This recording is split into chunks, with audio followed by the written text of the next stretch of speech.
साथियों, मैं सचिन भारद्वाज आप सभी लोगों का कॉम्पिटिटिव क्लासेस में स्वागत करता हूं। आज हम लोग नंबर सिस्टम पढ़ेंगे। नंबर सिस्टम का पार्ट 1 को पढ़ेंगे। तो नंबर सिस्टम के पार्ट 1 में हम जितनी भी डिफिनीसन है छोटी छोटी जो कि नंबर सिस्टम से रिलेटेड है, सबसे पहले उसको अध्ययन करेंगे। उसके बाद इस चैप्टर से रिलेटेड जितने भी न्यूमेरिकल है उसको अगले पार्ट में कराएंगे आप लोगों को। तो वीडियो के साथ बने रहिए। चलिए स्टार्ट करते हैं। मैं आपको एक पीडीएफ के द्वारा, ये देखिए, मैं आपको इसकी डिफिनीसन पूरे विस्तार से लिख दिया हूँ, क्योंकि आप बीच में यहाँ से स्क्रीनशॉट ले सकते हैं और आसानी के साथ इसकी डिफिनीसन नोट कर सकते हैं। चलिए देखिए, प्राकृतिक संख्या किसे कहते हैं? गिनती की संख्या को हम प्राकृतिक संख्या कहते हैं। जैसे जो एक से स्टार्ट होगी और इनफाइनाइट तक चली जाएगी वो प्राकृतिक संख्या कहलाएगी। पूर्ण संख्या किसे कहेंगे? पूर्ण संख्या बस जो प्राकृतिक संख्या होती है उसमें जीरो ऐड हो जाएगा। प्राकृतिक संख्याओं में जीरो को शामिल कर लेने पर पूर्ण संख्या बन जाती है, जैसे 0 1 2 3 4 5। ठीक है। सम संख्या क्या कहलाती है? वे प्राकृतिक संख्याएं जो 2 से विभाज्य उन्हें सम संख्या कहलाती है।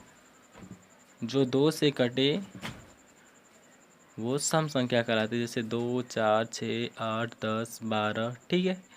और विषम संख्या क्या कहलाती हैं? कि ऐसी संख्या या ऐसी प्राकृतिक संख्या जो 2 से न कटे, दो से न भाज्य हो, विषम संख्या कहलाती है।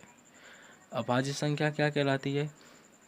एक से बड़ी वे सभी संख्याएं जो स्वयं एवं एक को छोड़कर किसी दूसरी संख्या से विभाज्य न हो, अभाज्य संख्या कहलाती है। जैसे 2 3 5 7, 2 3 5 7 13 11, ये सब स्वयं को छोड़कर किसी दूसरे से नहीं विभाज्य होती हैं, इसीलिए अभाज्य संख्या कहलाती है।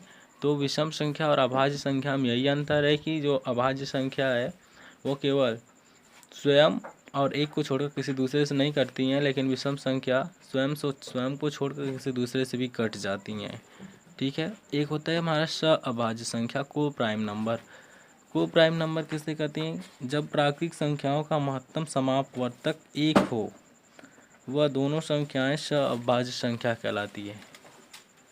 अब जैसे इन दोनों संख्याओं का आप एलसीएम लेंगे, मौसा लेंगे, है ना, एचसीएफ निकालेंगे, हाईएस्ट कॉमन फैक्टर 2 और 3 का निकालेंगे तो मौसा कितना निकलेगा? इसका 1। 2 और 7 का 1। इसी तरह आपने ले लिया 3 और 5, तो इसका भी मौसा आपको 1 ही मिलेगा। तो इस प्रकार से प्राप्त होने वाली संख्याएं अभाज्य संख्या कहलाती है।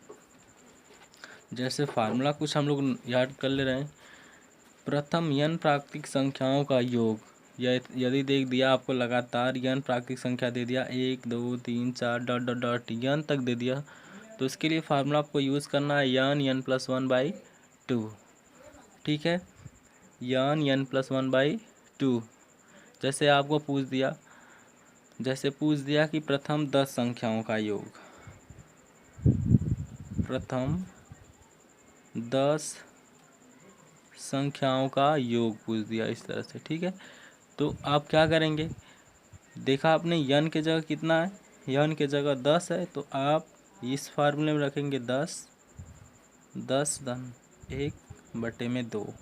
2 से काटेंगे तो 5 10 मतलब 5 × 11, रिजल्ट आपको मिल जाएगा 55।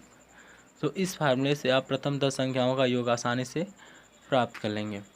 चलिए नेक्स्ट है हमारा प्रथम n प्राकृतिक संख्याओं के वर्गों का योग। प्रथम n प्राकृतिक संख्याओं के वर्गों का योग जैसे दे दिया 1 square 2 square 3 square 4 square dot dot dot n का स्क्वायर। तो इसके लिए आपको फार्मूला यूज़ करना है n+1 2n+1/6। तो जैसे हम एक एग्जांपल ले रहे हैं, n की जगह हमने ले लिया 4 प्राकृतिक संख्याओं को, प्रथम 4 प्राकृतिक संख्याओं का n की जगह हमने 4 ले लिया। ठीक है। तो अब हम लोग देखते हैं, तो 4 धन 1 5, 4 दूना 8 1 9, बटे में कितना हो जाएगा? 6 हो जाएगा। तो काट देंगे, 2 3 6, 2 दूना 4, 3 त्रिका 9, तो आपको रिजल्ट क्या मिल जाएगा? 5 3 15 दूना 30।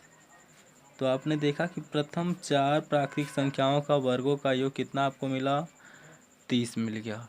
इस तरह से आप इसका वर्गों का योग को निकाल लेंगे। ठीक है। अब आप पूछ दिया कि प्रथम n प्राकृतिक संख्याओं के घनों का योग। तो प्रथम n संख्याओं के प्राकृतिक संख्याओं के घनों का योग के लिए फार्मूला यूज़ होता है n + 1/2 का होल स्क्वायर। जैसे आपसे पूछ दिया कि प्रथम पाँच प्राकृतिक संख्याओं के घनों का योग ज्ञात कीजिए। घनों का योग ज्ञात कीजिए, ठीक है। तो क्या करेंगे आप, n की जगह कितना हो जाएगा, n की जगह बताइए जल्दी से। n की जगह आप लोग कितना ले लेंगे, 5 ले लेंगे। तो 5 धन 1/2 का होल स्क्वायर कर लेंगे। जैसे ही इसको सॉल्व करेंगे कितना हो जाएगा, 5 + 1 6 हो जाएगा। 6 में 2 से भाग कर देंगे 3 हो जाएगा। तो आपको मिल जाएगा 5 × 3 का होल स्क्वायर। 5 × 3 15 और 15 का स्क्वायर 225। तो आपने रिजल्ट कितना मिल गया, 225, ठीक है। तो आशा करते हैं कि मैंने जितना भी ये आपको बताया है डिफिनीशन शार्ट वाली और ये फार्मूला के साथ कुछ एग्जांपल समझाया है, तो आसानी के साथ आपको समझ में आया होगा। तो इस तरह से हमारे वीडियो के साथ बने रहिए, लाइक करते रहिए, शेयर करते रहिए, सब्सक्राइब करते रहिए, ताकि हम जल्दी इसका नेक्स्ट पार्ट लेकर आएँ। Thank you.